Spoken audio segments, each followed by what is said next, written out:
closest advisor, second in rank only to the queen, and she carried herself as if her belted indigo shift were battle armor. "Take it easy, Pixis," Tech murmured to Diana as she passed. "Wouldn't want to see you crack." Diana heard Thera snort again, but she refused to flinch at the nickname.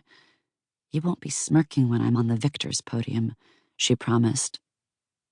Tech raised her hands for silence and bowed to Hippolyta, who sat between two other members of the Amazon Council in the Royal Loge, a high platform shaded by a silken overhang dyed in the vibrant red and blue of the Queen's colors.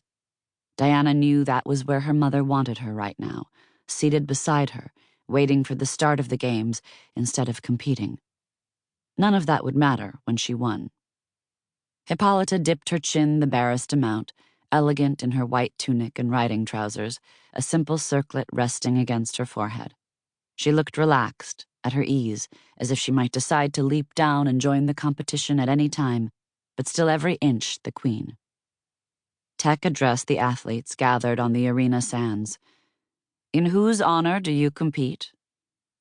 "For the glory of the Amazons," they replied in unison. "For the glory of our queen." Diana felt her heart beat harder. She'd never said the words before, not as a competitor. "To whom do we give praise each day?" Tech trumpeted. "Hera," they chorused. "Athena, Demeter, Hestia, Aphrodite, Artemis." The goddesses who had created Themyscira and gifted it to Hippolyta as a place of refuge. Tech paused, and along the line, Diana heard the whispers of other names.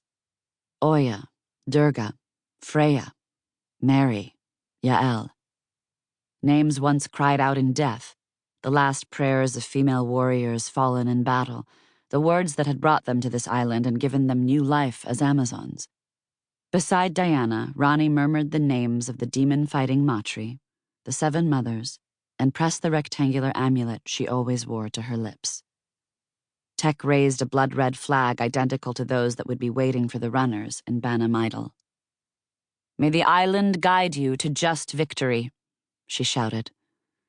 She dropped the red silk. The crowd roared. The runners surged toward the eastern arch. Like that, the race had begun. Diana and Maeve had anticipated a bottleneck, but Diana still felt a pang of frustration as runners clogged the stone throat of the tunnel, a tangle of white tunics and muscled limbs, footsteps echoing off the stone, all of them trying to get clear of the arena at once. Then they were on the road, sprinting across the island, each runner choosing her own course. You do not enter a race to lose. Diana set her pace to the rhythm of those words, bare feet slapping the packed earth of the road that would lead her through the tangle of the Sibelian woods to the island's northern coast. Ordinarily, a miles-long trek through this forest would be a slow one, hampered by fallen trees and tangles of vines so thick they had to be hacked through with a blade you didn't mind dulling. But Diana had plotted her way well. An hour after she entered the woods, she burst from the trees onto the deserted coast road. The wind lifted her hair, and salt spray lashed her face.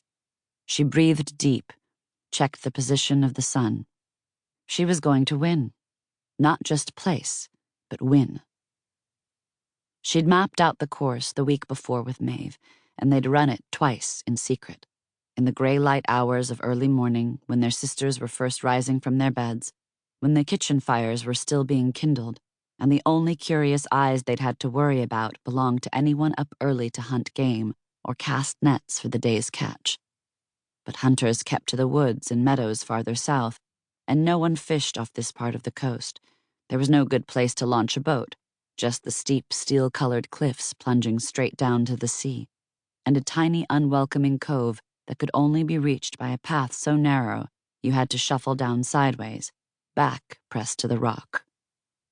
The northern shore was gray, grim, and inhospitable, and Diana knew every inch of its secret landscape, its crags and caves, its tide pools teeming with limpets and anemones. It was a good place to be alone. "The island seeks to please," her mother had told her. It was why